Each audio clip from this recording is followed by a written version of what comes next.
In this short video, we'll learn about the general workflow when working with Arnold for Cinema 4D. Just setting Arnold as your render engine, adding a light source, adding a camera, assigning basic materials to objects, previewing your render interactively using IPR, and a final render.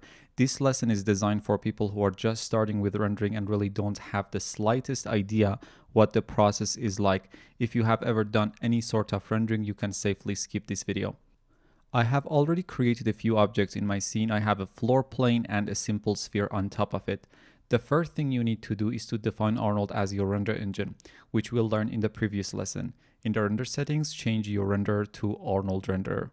Now let's create a light source. Simply go to the extensions menu, C4D2A, Arnold Light, and add a quad light, which gives you a rectangular area light.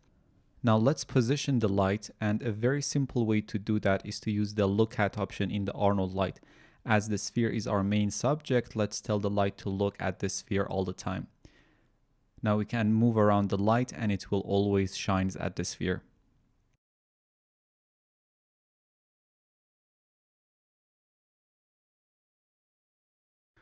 Now we can start to interactively preview our render using IPR. In order to do that, you need to go to the extensions menu again, C4D2A, and choose IPR window. Now we can see an almost real-time render of our scene.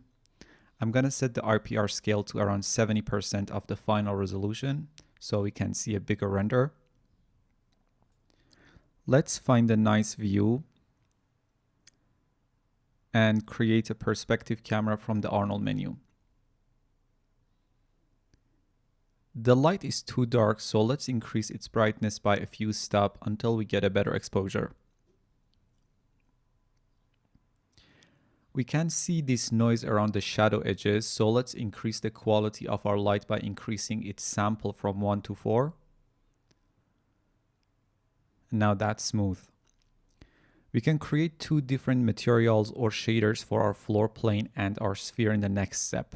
So in the Material Manager window, click on Create, then Arnold, then Surface, and finally click on the Standard Surface shader. Now we have a new shader in our scene. Let's assign it to our sphere. Double click on it so we have our material editor opened. Change the color to this turquoise color. Increase the weight to 1 and decrease the specular roughness to 0.05 to get a shinier specular reflection. And that's our first Arnold material. Yay!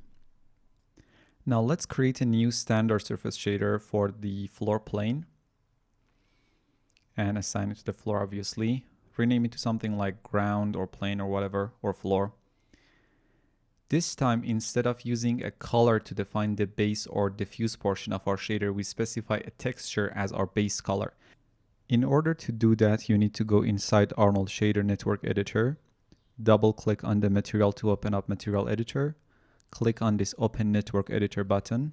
For now, let's just learn how to use a texture as our base color, okay? We don't want to get confused, do we? We're just starting. It's too soon to talk about user data and shading state node, folks. Let's just move it slowly. Here you can see the standard shader node.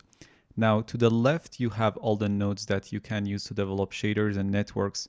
Come down to this texture section and let's click and drag this image node here. As soon as you let go of your mouse, Arnold prompts you to select this texture on your drive.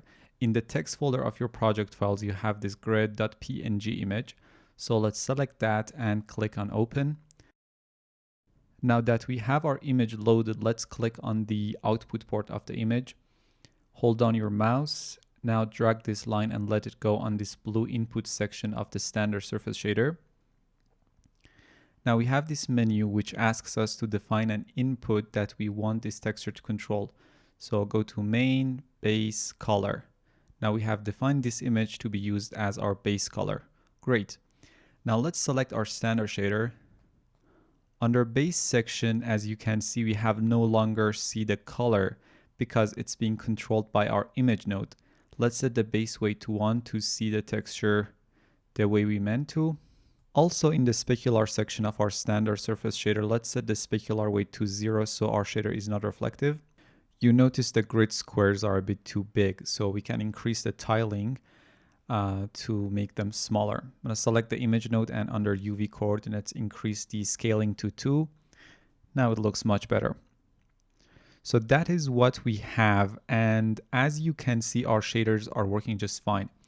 If we wanted to see the grid texture that we just defined as the base color for the floor plane in the viewport as well, I need to connect the image node output to the Arnold viewport port. And now you notice we can see that texture in the viewport, even though it's very low quality. But if I close the shader network and get back to the material editor, I can change the texture preview size to something like 4K and see a better representation of my texture in the viewport.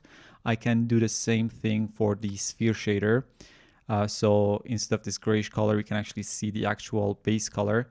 I can simply connect the standard surface node to the Arnold viewport, and now we have these nice representations of our shaders and textures in the viewport. You can select the Arnold parameter tag that is applied to our camera to control the exposure of the scene, or select the camera itself and change the lens as you wish.